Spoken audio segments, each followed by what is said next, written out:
Oh my God. If you would have seen me an hour ago, honey, you would have been like, that's not the same person, honey. This is literally putting lipstick on a pig. Anyways, now I got the energy. I took a shower, put on a dress, and I'm ready to give it to you. Let's get into it. Hello, world. Come inside the Dear Juju podcast. I'm a little under the weather. It's giving, honey. I feel like that's my alter ego is Magda in Something About Mary. You know, do you know who I'm talking about? She wears caftans, she's super tan, she has bleach blonde hair, and she smokes a lot of cigarettes. I don't know why. If you want to know what my soul looks like, just look up Magda from Something About Mary. Okay, so this weekend for Mother's Day, I think I told you guys, it was the first Mother's Day that my mother hasn't had her mother. So we wanted to rally around my mom and just have a girls' weekend. We ate. We drank, we partayed, we shopped. Now here's a rundown highlight of our itinerary for the best weekend in LA. So if you ever come, you're gonna know what's the tea. Griffith Observatory, you gotta hike. Okay, LA is a huge hike town. You go to the top, you see the city, you got the Hollywood sign. That's where they shot La La Land. Shopping. She had to see Rodeo Drive. She had to see Melrose. Recess, of course. We did a little real jewelry shopping at 14 Karat, Beverly Hills. So the last place that we go into is Ralph Lauren on Rodeo Drive. Now, Louis, Gucci, Celine, YSL, when you go into those stores, they're very sterile. They're beautiful, big marble, clothes are hanging. You see the bags. Ralph Lauren, honey, you enter in a world. When you step into that place, you feel like you're stepping into his home. I'm like, you know what? When Dear Juju has her shop, this is what it's going to feel like. There's a different feeling. It feels so glamorous and homey. When you get close to home, it makes you feel so comfortable. You start to relax and then nature calls. And let me tell you, you have not taken a crap unless you have taken a crap in Ralph Lauren on Rodeo Drive in Beverly Hills. So nature starts to call. And I'm like, hey, we're eating a lot. We're drinking a lot. Where's the restroom? Oh, it's upstairs in the home section. I go upstairs to the home section. I start talking to these guys. I buy a candle. There's beds. There's beddings. There's plates. There's espresso cups. And I said, where's the ladies' room? And they said, oh, back around this way. You go into that bathroom, crown molding, flowers, wood paneling. The toilet is a damn near throne. And I was sitting there going, you know what? Anytime when I'm in the city and I need to take a crap, I'm coming in a Ralph Lauren. For our restaurants, we went to Republic, Terroni, Ketchele, Earth Cafe, and we stopped at the Regent Beverly Wilshire to have some spritzes because we love Pretty Woman. Like if I had all the money in the world, I would have stayed at the Regent Beverly Wilshire in the penthouse where they shot Pretty Woman. That would have made my sister's head explode. Her and I know that movie, every single word. Big mistake, big, huge. Dude, if you know, you know. Cinespia is always a fun one. Watching movies in the cemetery. There's DJs. You bring a bottle of wine. Then we ended the weekend at the Rose Bowl Pasadena Flea Market. Literally the flea market of all flea markets. I got this dress here. A brand new ASOS dress. It's a little big, but I'm going to get it altered for like $40. And then, of course, we ended off the whole weekend at the Korean Spa. If you don't live in LA, here's the Korean Spa. Let me set the scene. It's in Koreatown. Everybody goes naked. My mom's like, no wonder this is Julianne's favorite spot, I swear to God, because I have been going naked my whole life. Everybody. I've seen Demi Moore there. I see people from work there. That's really funny where it's like, hey girl, how are you? Like, nice to see you in your bush. They can see my bush. You let it all hang out. You're literally not allowed to wear clothes. They do give you a robe when you walk outside to kind of walk in, but everybody is naked.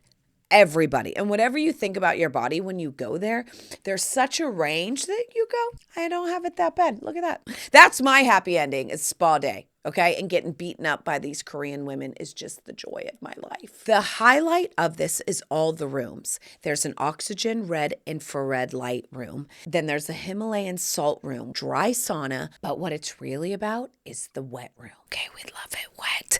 The wet room has all these pools of jacuzzis in it, okay? We have a salt jacuzzi, a regular jacuzzi, but then a cold pool. And what you do is you go from hot to cold, steam room to cold, sauna to cold, child. Now, I get the shiatsu, Mickey, and I don't know if it's my upbringing or what, but pain equals love. I got to bring that up with my therapist, okay? I don't want you rubbing lotion on me for $200. I want you to get in there. She gets in my armpit. She damn near, like if I don't feel like I'm on the edge of tears, honey, I don't feel it. Okay? Make me cry. Make me feel something.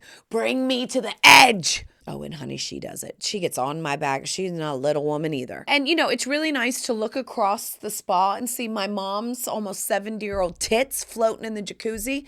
And she's like, oh. And I'm like, yes, it's a good time. I do have a funny story about my mother. My mother, when she gets excited, passes gas in the most absurd places. So when I was on tour with Christina Milian, she got so excited that she met Christina Milian. I was like, Mom, this is Christina. Christina, my mom. And my mom was like, nice to meet you. And me and my sister and all the dancers, we were laughing. And Christina, because she has the best personality, we were all crying. We were laughing so hard. And it's still like the family joke. So as we're checking into the Korean spa, they're like, who's next? And she was like, hi, I'm Sandy Waters. I'm here to, Sandy Waters. Okay. I'm Sandy Waters. I'm here to get the shoulder relief. And we're just like, can you not squeeze your asshole? Like, have you lost all? I mean, do like butthole Kegels, like do those exist? What is wrong with you that as soon as it's dead silent or quiet or when you introduce yourself, you must pass gas so loudly? It's so embarrassing, but God, did we cry. Oh my God. It's moments like that you're like, I'm glad we did this. And with all of that, next week I'm going to meet Michael Kors. We're stopping at his boutique in Beverly Hills. They only invited a certain number of people, and the shop people were like, you must come. I said, oh, I'm there. Now, so he is highlighting one of his friends as well, who's coming out with a book about caftans. Now you know, and if you don't know, now you know.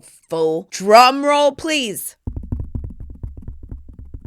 I am coming out with a Glamour Gown line. Almost like a mix of a hostess gown and a caftan kind of put together. You can wear them by the pool. You can wear them to a wedding. You can wear them when you go to Europe. You can wear them and slip them on for instant glamorosity anytime. They are statement pieces. This is shopping, right? We shop all the time, don't we? You're online, you're getting sold stuff, you see stuff, yada, yada. What are we doing to make it special and unique as you are? Is I go down to downtown LA, and since October, basically, I have been hunting, finding the most beautiful fabrics that are dead stock. Some of these things on the yard only have about 4 yards, and it takes 3 yards to make a caftan, so I can only make one. But you know what? That one, it's one of a kind. So what I love about vintage is that it is one of a kind. All of these things, these caftans, these tunics, these hostess gowns, but the cut was always off, right? It's like, oh, this is good if this would have happened and this would have happened. Or you put your arms out, it's just a big rectangle and you look like a freaking sheet. So what I've been doing is I have been really handcrafting, almost haute couture, honey. I have been handcrafting this pattern to fit the female body to perfection. It shows what you want. It's got a high slit. It shows the girls and it covers up most of the other stuff. So you can go to a wedding and you can be just turning and spinning on the dance floor and it'll show all the right things, but then don't worry about sitting down and having the chicken and the steak for dinner. Okay. Would you like to see? Do you want to see? Okay. I'm going to show you. Now, if you're listening on Spotify or Apple, honey, go to my YouTube. Let's look at this because you're going to want to see it. I'm going to give you a sneak peek of one of the materials. This is one of 5, I think. Now, all the materials that we're using are the highest quality silk. Dead stock. They have a vintage vibe, and there's only going to be like 4 of these made in the world. Oh, made in the USA by women, designed by women. My pattern makers are women. My sewers the women. A cutter's the women. The what's it called? The marker people are women. Like all women, all day. Here's a little sneak peek. What? Feels like butter. You guys, this is a dead stock silk with gold Lorax polka dots. Are you kidding me? Look at the aqua with the gold stripes. It's going to go this way. You're going to walk in, turn heads instantly. We're getting it cut this week. It's main character energy, okay? And you will be the main character of your life. We can make 5 of these, but I'm keeping 1, so that only means 4 in the world. That's just a taste, okay? Does that whet your appetite? Give you a little moose-boosh? I have been dreaming about this line for how long, Dad? Maybe over 10 years. Getting a business up and running by yourself is such a task. First of all, I partnered with someone in the beginning. They're the ones that helped me get the pattern just right. But they were trying to source material and do all that for me. And it just wasn't right. I was like, no. I need to be in the trenches. I know what gets my glamour goose, okay? And they just weren't bringing it. So we kind of said, thank you so much, but we're going to move on. And then I started sourcing the trenches and getting in there. And as I told you before, you should have seen me an hour ago. I told you that at the top of the thing. I put on, this is just a dress, okay? It's just a basic dress. But when I walked out, my husband went, ooh. Okay. And there is something about like a one-piece, a dress, slip-on Glamour City where you turn into that bitch. You do. And this is something I've curated my eye for over 25 years of the vintage world. And I know what's glamorous. I know what's good. And I cannot wait to give some of my little glamour sparkle and have you become the star of your life. That's what it's about. So when you buy a Dear Juju Glamour gown, you know that you can slip into it and be the star of your world. Period. You will feel like it. You will love it. And the quality, we're doing French seams. It's made in the USA. Dead stock silk with Lorax. Some of them are going to be lined. Some of them are just going to have facing. But it is going to be the highest quality shit ever. Hopefully this time next week, I'll be wearing an actual sample that I can show you. And with that, let's get into some domestic goddessification nation. Okay? All right, cooking. Shakshuka. Do we all know what shakshuka is? If you guys have a brunch or something that you need to make, don't forget about the shakshuka. Onions, tomatoes, red bell peppers in a bath. A lot of garlic. You make a little hole in there and you crack an egg. Put some herbs in there, some mint or basil. Oh my God, you get a big old crusty baguette. You baste those eggs to perfection. Then you get that bread and you scoop it. And I was like, man, I forgot about a shakshuka. This is the thing that brunches are made of. Obsessed and so easy, and it's a one-pan wonder. Love a shakshuka. Cocktails. I mean, all weekend I basically had an Aperol Spritz. They had them at everywhere. You know what you're going to get. It's a wine. It's a cocktail mix. It is Spritz season too. You know, at Terroni, I did have an El Sodato. It was amazing. 1.5 ounces of an Italian gin. Then we have 3/4 of an ounce l'orgeat, which is an almond liqueur. Then we have 3/4 of an ounce of fresh grapefruit juice, some Angostura bitters dashes. Shake it up, strain it in a cold coupe with an orange peel. This was beautiful. It was a little almondy. It was a little fresh with the grapefruit and then the gin. And it got me very crunk. So that El Sodato is amazing. One of my favorites. Now for decor, the decor at Hotel Perla is absolutely stunning. It was inspiring. It's so nice to go to hotels, recurate your eye to the design group that they've hired and just get inspired. And let me tell you, if you're not adding fringe, an upholstered fringe to your couches or to your chairs, you are missing out.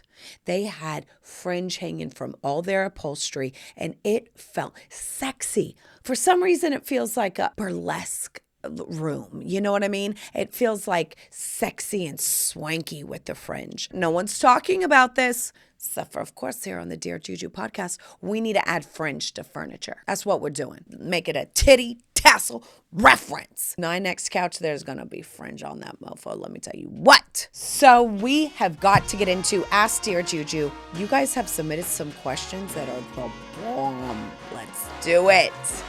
Dear Juju, I am engaged to the love of my life. We originally lived 5 hours away from one another and randomly met on an airplane. Oh, yes. Yes, my rom-com dream came true. Okay.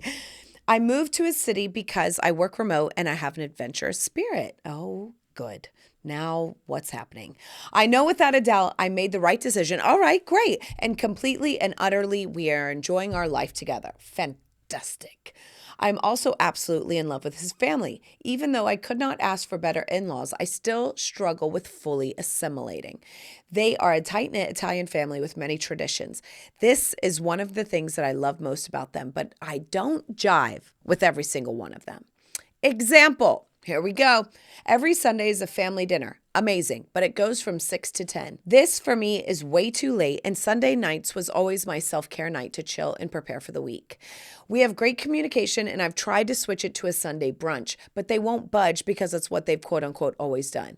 I've already sacrificed so much to move away from my comfort zone into his, but I'm afraid of fully losing myself. Any tips for managing existing family dynamics and creating new ones before marriage? Now, whether it's him, your family, your friends, anything in life, you got to speak up. This is what we got to do. We have to manage expectations and speak up for yourself. Okay? It doesn't matter if it's this situation. This is what you're going to do. Okay? You're always going to speak your truth and manage expectations. So, this is how I would handle this. I love Sunday dinners, but right now it was always my self-care time and a time to prepare for the week. So what I'm going to do is come to every other one, managing those expectations, right? I know it's what you guys have always done, and I'm not going to ask you to change you, but I don't want you to expect me just to fully adhere to what you guys do. So what's going to be is I'm going to be at every other one. As a tradition, of course, it's beautiful. We all know this. No one actually has a standard that they hold themselves to, that they do weekly, and it's beautiful. Or maybe it's a, hey, I don't want to be rude, but I have to prepare for the week. So I'm going to come, eat, and leave, okay? It's like a 1 hour or a 2 hour situation, right? So if it's not every other one, it's like we're not popping off until 10 o'clock at night. I have a hard out at 8 o'clock. I know it's not fun, but at least we get to sit down, break bread, and catch up for a little bit. And then manage those expectations. This is going a little too long. Of course, and then you get a free meal. Then you get to sit there, be with your partner. You know, you can talk shop about what's going on for the week, but they know at 8 o'clock, ding, ding, ding, you got to go. Up, it's 8 o'clock. And you know what? Set a timer and an alarm before you go in there. Set it for 8 o'clock. So you arrive at 6. Hey, and you said that there's great communication. So I figure a good way is to sit down the matriarch or the patriarch or both of them. I don't know who's the head of this situation. Or the first time you have that dinner, let them know. Hey, guys. I love your traditions. I love, I try to move it to brunch and you guys want to do that. I get it. I need to prepare for the week and I need some self-care and alone time because Mondays are my really big days, whether that's true or not, whatever.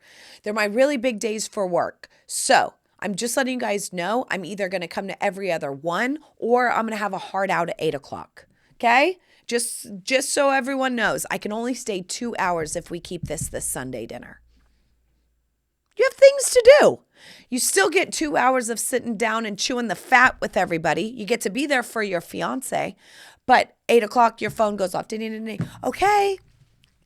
Thank you so much. I'll bring dessert next time. Hope you enjoyed the wine. Gotta go.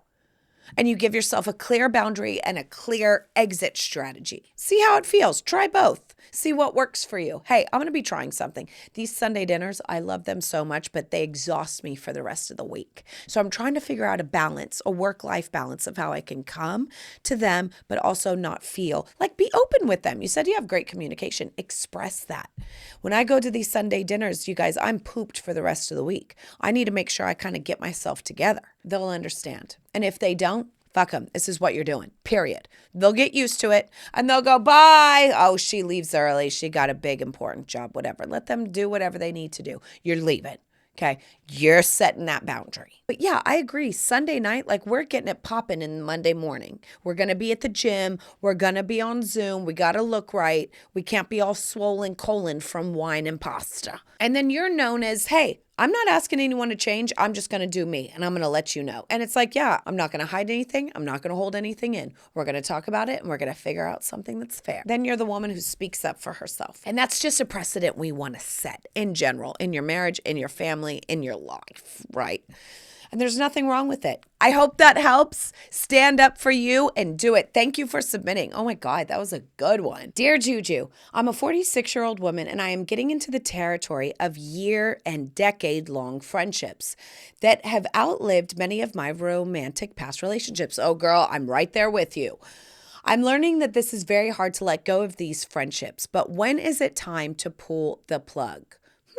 One of my friends I've known for about 14 years, when she and I became close, I was in a very bad place in my life, and she was one of the people who helped pull me out. Love that. However, I've noticed a definite trend over the years. She has a tendency to do one or two kind of nasty things and then 5 or 10 thoughtful things. She's notorious for giving feedback as backhanded compliments. I'm learning that several people have noticed this about her as well. She's even driven several people away from her because of this personality trait. Do you have a longtime friend who does this to you? Should I accept her for who and what she is? I definitely feel the need to back away. I'm just wondering if I'm being too sensitive. Signed, Hurt Feelings. First of all, yes. I have definitely had this. I've lived in Los Angeles for, it'll be 23 years this summer. And those relationships that I made when I was 18, I have realized when I became 30 and 40 do not serve me anymore. It wasn't even like a tit for tat where you're sitting down and you're like, this is good about them, this is bad about them. Da-da. It's just a feeling of going, I don't really want this relationship anymore. This relationship, I feel like I have outgrown. It's not serving me anymore.